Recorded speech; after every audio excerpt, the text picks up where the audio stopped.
E cá estou eu, no primeiro andar do asilo. Disseram-me que pela foto que o Daniel tinha de vir para aqui, por isso vou ficar à espera dele aqui nesta sala. Espero que tenham gostado do vídeo review do asilo. Só para vos avisar, esta entrevista está a ser gravada de uma forma diferente. Como vocês se recordam, em Dima Ninja fiz uma chamada Discord com o grande M-Solid, mas a entrevista que eu vou gravar agora com o Daniel é presencial. Não há vídeo, há só som, portanto estou a tentar fazer aqui uma coisa em formato podcast, por isso se estás aí em casa, se tens coisa para arrumar, se tens a casa para arrumar, se tens de fazer alguma coisa no teu computador, podes relaxar, fica descontraído e aproveita então esta entrevista com o Daniel, autor do Asilo. Ele deve estar aí quase a chegar, não sei de sempre ouvir aqui, enfim. Deixa-me só esperar um bocadinho, bora lá. Eu de certeza que ele está a chegar. Isto mete medo, isto é medonho. Será que eu estou na sala certa? E olá a todos, pessoal, daqui quem vos fala é o Trio Maximus e sejam todos muito bem-vindos a mais um vídeo aqui no canal. Pessoal, hoje trago mais um criador de TTRPGs nacional, o Daniel. Daniel, apresenta-te aqui ao pessoal, fala um bocadinho sobre ti, por favor. Ora, o que é que eu posso dizer sobre mim? Ora, a nível da minha experiência com jogos narrativos, eu tenho essencialmente coisa de 10 anos de experiência. Comecei com Dungeons and Dragons à pala, não necessariamente de Critical Role, mas sim com um canal que na altura descobri em sessões de procrastinação no YouTube, que chamava Node. Uma coisa levou a outra e disso passei para Critical Role. Do Critical Role, pegando em algumas conversações sobre a utilização de jogos narrativos em contexto terapêutico, no acompanhamento de pessoas com autismo, depressão e ansiedade, isso suscitou-me um vasto interesse. Aí enverdei pelo papel do mestre de jogo, pelo papel do Dungeon Master, porque até mesmo na altura era muito mais fácil e era mais provável eu, enquanto mestre de jogo, arranjar jogadores do que ser um jogador encontrar um mestre de jogo. Entretanto, muita coisa mudou e uma dessas coisas que surgiu, é aquilo que nos traz esta conversa com o muito nobre e grande Trengo, que é a questão da Newborn Games e do Asilo. Exato, portanto 10 anos, começaste com D&D. Sim. Brutal, muito fixe. E exato, nós estamos aqui para falar sobre o Asilo, que na data da gravação deste vídeo está oficialmente à venda, não é? Está já prontíssimo tudo, a questão do crowdfunding também correu bem, certo? A nível dos objetivos, sim, conseguimos ultrapassar ultrapassar o objetivo e conseguir todas as recompensas, de tal maneira que o Asilo existe tanto na edição física, capa dura, em português e em inglês. Quanto à campanha em si, houve uma série de percalços logísticos, algo que nós já estaríamos a prever, é daquelas situações em que, por mais preparação que se tenha, há sempre uma rasteira, mas conseguimos ser resilientes e o que é certo é que presentemente o Asilo está disponível não só para os backers, mas para qualquer outra pessoa que esteja interessada em explorá-lo. Incrível. Portanto, eu agora vou pedir-te, se possível, que nos fales então um bocadinho o que é o Asilo, o que é este RPG, traz ao público, como é que surgiu a ideia.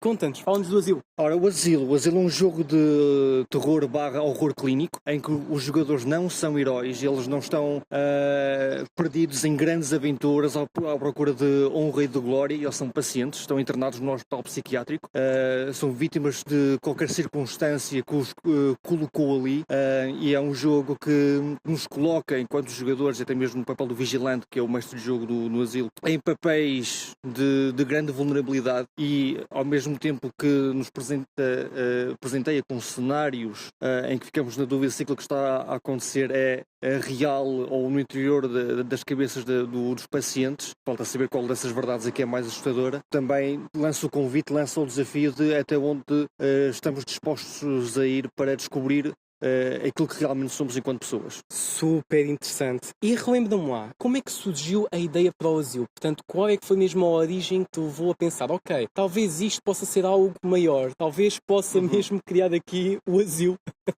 Ora então, tudo começou nos primórdios do Roda Iniciativa, em que nós tínhamos uma rubrica que era o RPG do mês. Um mês jogávamos de Dungeons and Dragons, outro mês jogávamos Vampire e por aí adiante. Houve uma altura em que estávamos a chegar ao final de um mês e tínhamos que definir qual é que era o jogo do próximo mês, e eu mandei a barra à parede e perguntei ao pessoal: olha, e tal se jogássemos Call of Cthulhu? Isso, está na berra, a malta gosta muito, é um dos melhores RPGs. Fixe, mas tens tu. Eu, na altura, o meu conhecimento em Lovecraft era muito limitado, e como faltava coisa de 1 ou 2 semanas para começarmos com esta edição do RPG do mês, eu das duas uma, ou estudava mais Lovecraft, ou então lia as regras do jogo, do Call of Cthulhu. Atendendo à minha experiência enquanto escritor, e sentindo-me já confortável na construção de histórias com intriga, com thrillers bastante intensos, até com alguma conotação de investigação criminal, até porque o meu background académico é em criminologia, optei por me focar na questão das regras, e gostei muito das regras do Call of Cthulhu, e logo aquilo que me chamou a atenção foi o sistema de sanidade. Aquilo que me fez comichão quando implementei as regras na sessão, foi aquilo que para mim na altura me parecia ser um sistema muito, muito pesado, no sentido em que estás constantemente a lançar dados, ou seja, tu deparas com um evento traumático, tu lanças para tentar perceber se tu racionalizas ou não, depois vais lançar novamente para ver o tipo de penalização que tu tens a nível dos pontos de sanidade, e depois rolas para ver se há alguma impulsividade automática na tua personagem para ter aquilo que estás a presenciar. Não necessariamente por esta ordem, mas só mesmo para dar uma ideia daquilo que para mim ficou sendo a mecânica de sanidade em Call of Cthulhu. Eu olhei para aquilo e fiquei, tem que haver uma maneira de implementar questões de sanidade que sejam mais fluídas e que sejam aliadas da questão do roleplay. Ou seja, ter aqui uma química, uma simbiose em que a mecânica permite uma construção saudável do roleplay e vice-versa. E, no meio disto tudo, também arranjar uma forma de contabilizar a sanidade numa questão que não sejam apenas números, que não sejam apenas pontos, de tal maneira que o Asilo tem aquilo que eu chamo uma interpretação qualitativa da sanidade, porque à medida que a personagem vai degenerando, também que ela vai ganhando pontos de stress, mas à medida que ela vai degenerando, ela vai ganhando comportamentos, e é no somatório, no acréscimo desses comportamentos que nós conseguimos interpretar o quão insana a personagem está. Não é porque ela tem 5 pontos num limite de 0 a 10. Ok, super interessante. E eu agora queria perguntar-te, se possível, se me podias dizer então qual é que foi, de todo o processo, qual é que foi o teu momento mais prazeroso, e talvez também qual é que foi o pior momento de toda a criação do Asilo. Portanto, o momento em que achaste que estavas no ponto mais alto da criação e por fim o momento em que achaste que estavas no ponto mais baixo. Alguma questão que não te agradou ou que foi uma maçada, digamos assim? Conta-nos. Ora, o ponto mais alto foi há sensivelmente de 2 anos, aqui na Roll Lisboa, em que eu apresentei numa mesa de jogo aquilo que era a versão mais atualizada, mais avançada do Asilo, e perante a forma como a mesa se portou, perante a forma como as regras reagiram à sessão de jogo, eu aí tive toda a validação, ou seja, que com base naquilo que eu estava a assistir, com base naquilo que estava a desenrolar-se à minha frente, o Asilo está pronto. Foi mesmo aquele colmatar, aquele fecho do ciclo em que, ok, não há aqui qualquer tipo de problema. E ele está pronto a avançar para a publicação, seja de que maneira for. O ponto mais baixo foram vários, até porque o Asilo teve várias iterações. O Asilo inicialmente era apenas um jogo de uma só página, em que usava um sistema de D4 e não de D6.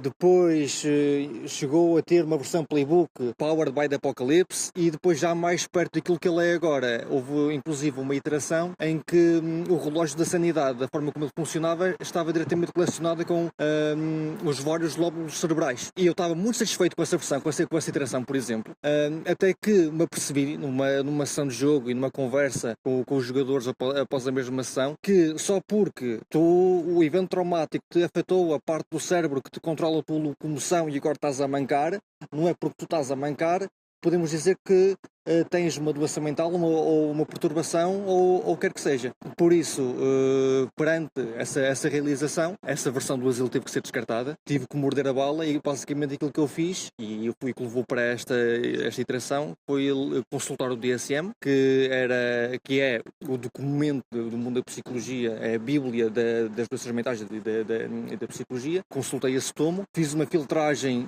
dos comportamentos, sinais e sintomas mais abundantes em todo tipo de patologias, e criei a tabela de comportamentos que é aquilo que nos guia durante o processo de degeneração da personagem, ao longo de uma sessão de asilo. Ok, fantástico. Portanto, há aqui muito trabalho em cima.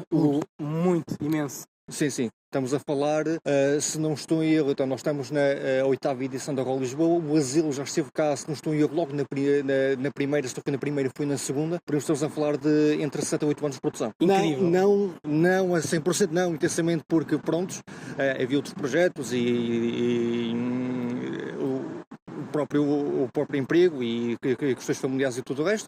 Não dá para viver disto, como é óbvio, mas sim, estamos a falar de 7 a 8 anos em torno do asilo. Ok, incrível. E eu agora ia pedir-te, possível, que tu nos falasses agora do asilo em questão de o que é que se passa lá dentro, o que é que se passa dentro do asilo, qual é que é, digamos, uma sinopse assim do asilo, o que é que os jogadores podem esperar deste RPG? Aquilo que as pessoas podem esperar é um jogo intimista de degeneração. Aquilo que torna o asilo versátil é que ele não tem necessariamente uma lore definida, não há uma estrutura, não há uma premissa sobre a qual tudo assenta. Tudo muito bem que o livro faz referência a algumas personagens, faz referência a algumas questões, mas isso são meras sugestões. O vigilante e os jogadores que forem a pegar no livro, eles decidirão se querem ter o Dr. Copeland na sua ação ou outro médico qualquer. De qualquer das formas, aquilo que o asilo pode ser enquanto jogo é apenas limitado perante a curiosidade e a vontade das pessoas. Porque tanto podemos ter uma sessão intensa de horror clínico em que novos testes estão a ser implementados, se bem que muito bem intencionados, ou seja, são implementados com o intuito de realmente de ajudar pessoas, mas se calhar os métodos não são os melhores. Ou então, toda e qualquer conotação negativa é apenas um reflexo do quão distorcida já é a personalidade dos pacientes. Ou seja, aquilo que está a fazer está a ser bem feito, está a ser bem implementado, mas a sua própria psique está a traiçoá-los nesse sentido. Como então podemos mesmo ir para a questão mais paranormal, mais sobrenatural de que há cultos no asilo em que pessoas são sacrificadas em prol de outras entidades. O asilo em si pode ele próprio ser uma entidade que se alimenta do sofrimento das pessoas e que as chama com essas condições e as faz passar por uma série de coisas. Ou então o asilo pode ser um amigo, pode ser, enquanto entidade, pode ser alguém que está ali para abraçar as pessoas com todo tipo de problemas e dar-lhes as ferramentas para que, tendo elas agência, podem aplicar para mudar as suas vidas para melhor e sair para viver uma vida normal. Ok. Muito interessante, Daniel. E agora, talvez uma pergunta aqui mais para ti como autor. No processo da criação do asilo e também, digamos, na tua carreira como roleplayer e como mestre de jogo, qual é que é a tua maior fonte de inspiração? Ora, para o asilo, o universo que eu simplesmente adoro e a banda sonora foi uma grande inspiração, é o universo Silent Hill. Não só os videojogos, mas as bandas desenhadas, os livros, os filmes. A banda sonora do Akira Yamaoka é algo fantástico e é uma premissa, é um universo que me fascina. E pegando neste último exemplo que eu estava a dar, eu encaro a cidade de Silent Hill como esse amigo. É aquele amigo que gosta realmente de ti, que quer ver-te no teu melhor, que reconhece que tu tens problemas, vai-te obrigar, vai-te forçar a enfrentá-lo, não te vai dar a mão, mas vai dar-te todas as oportunidades para te redimires, teres agência sobre ti mesmo. E essa premissa, esse universo foi o que esteve presente desde o primeiro momento, quando comecei a escrever o livro. Ok. Agora, de todo o processo de criação, qual é que foi o maior desafio para o desenvolvimento e criação do sistema do asilo? Tudo se resume à questão da degeneração. Eu já falei aqui do DSM e isso foi um ponto muito delicado, porque se eu fosse abordar a questão do DSM em pleno, a 100%, eu correria o risco de estar a replicar o DSM. E ninguém ia querer um tomo inteiramente dedicado a doença mental, a perturbações e tudo o resto, ninguém ia ler aquilo. E também não queria que a questão da degeneração e da deterioração das personagens fosse algo dado de barato, algo que fosse algo superficial e banal. Ou seja, todo o processo de criação, do ponto de vista mecânico, foi procurar um equilíbrio generoso entre estes dois elementos. Ou seja, ter algo intenso, algo marcante, algo singular, mas que não fosse pesado ao ponto de ser uma espécie de trabalho académico. Ok. E agora, feito o sistema, feito o asilo, como é que foi o processo de publicação do asilo? Ora então, através da Newborn Games, nós avançámos não com o Kickstarter, mas sim com o GameFound, procurámos uma outra plataforma, mantivemos a estratégia antes de avançarmos com a campanha, de falar com alguns reviewers, recolher feedback, recolher vídeos, recolher citações, para preencher a página da melhor maneira possível e não sermos nós a dizer que o jogo é muito fixe, mas ter várias pessoas a dizê-lo por nós e a dar essa validação. Depois foi avançar com a campanha e continuar a insistir, continuar a vender o jogo, mostrar sessões ao vivo, uma série de live plays em português, em inglês, mostrar a versatilidade do jogo, procurar chegar a vários públicos e aquilo que nos agradou bastante foi ver que foi única e exclusivamente graças à comunidade portuguesa que o asilo foi financiado e que estamos neste momento à conversa. Sim, é uma prova como há público em Portugal. É a prova das provas como nós temos cá no país, temos público para os TTRPGs, não só os internacionais, mas também os nacionais. E agora, aqui vamos sair um bocadinho do asilo e vamos agora justamente falar um bocadinho aqui sobre outros criadores, sobre a comunidade portuguesa, muito rapidamente, ok? Primeiro, tens alguma sugestão, dica ou conselho para criadores de sistemas? A principal dica que eu dou, e se calhar isto aqui já pode incorrer no risco de ser uma espécie de constatação do óbvio, mas no que aos sistemas diz respeito, convém ver o que existe no mercado, ver o que já existe e para não corrermos o risco de estarmos a gastar horas a fio a escrever texto para estarmos a replicar algo que já existia e nós desconhecíamos. No caso do asilo, por exemplo, e pronto, lá estou a voltar para o asilo, peço desculpa, foi algo que eu fiz, foi algo que me foi sugerido, até houve alguém que disse que no que toca a, por exemplo, histórias de terror ou jogos de terror, prefere escrever cenários porque já existe tanto sistema que é muito provável que já exista algo que faça aquilo que se pretenda.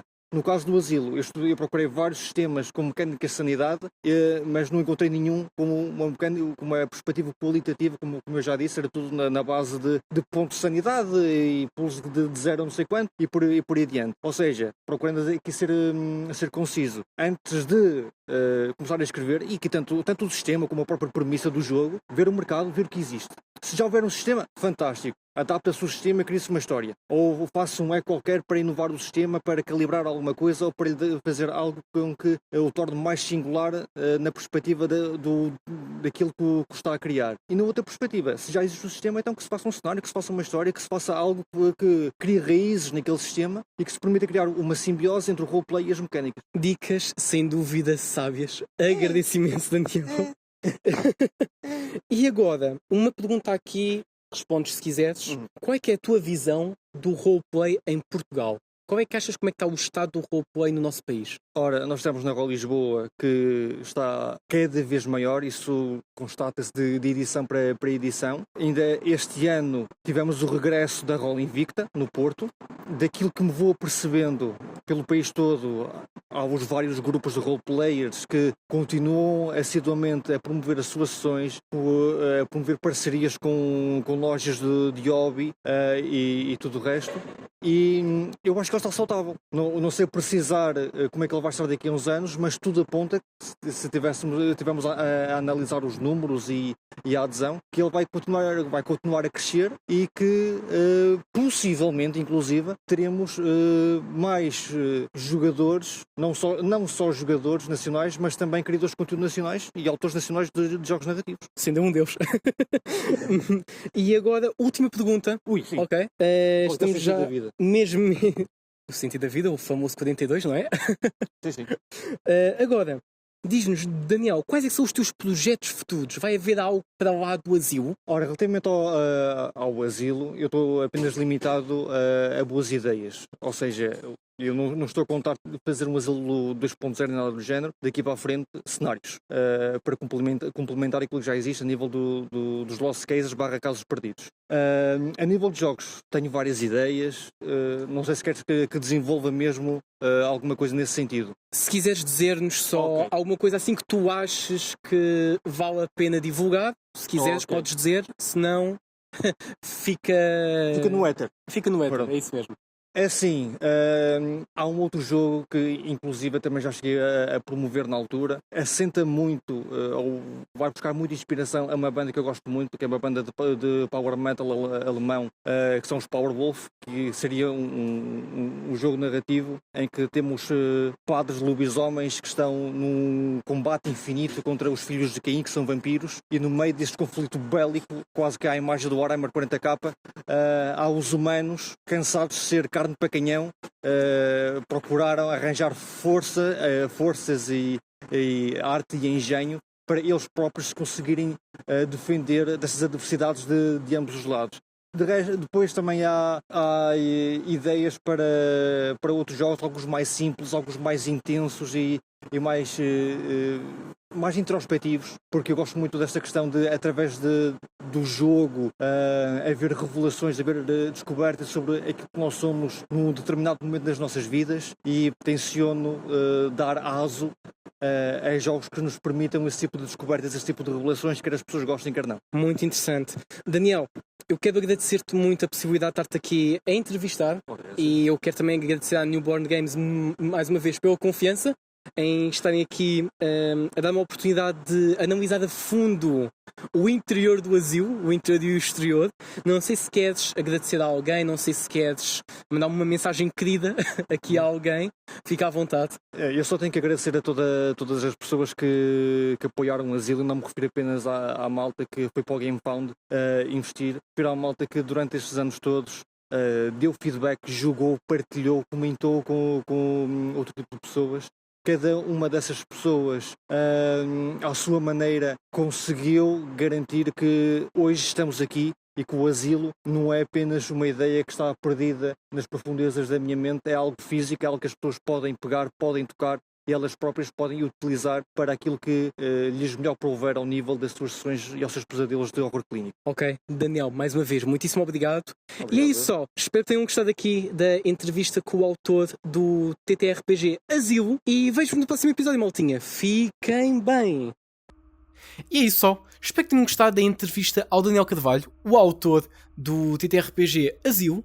Quero já agora agradecer à Newborn Games pela oportunidade espantosa que me deram em dar-me a possibilidade de fazer estas entrevistas e estas reviews dos RPGs, tanto de Ninja quanto de Asilo. Foi uma experiência incrível, pessoal, e eu espero que tenha sido também uma experiência rica para vocês.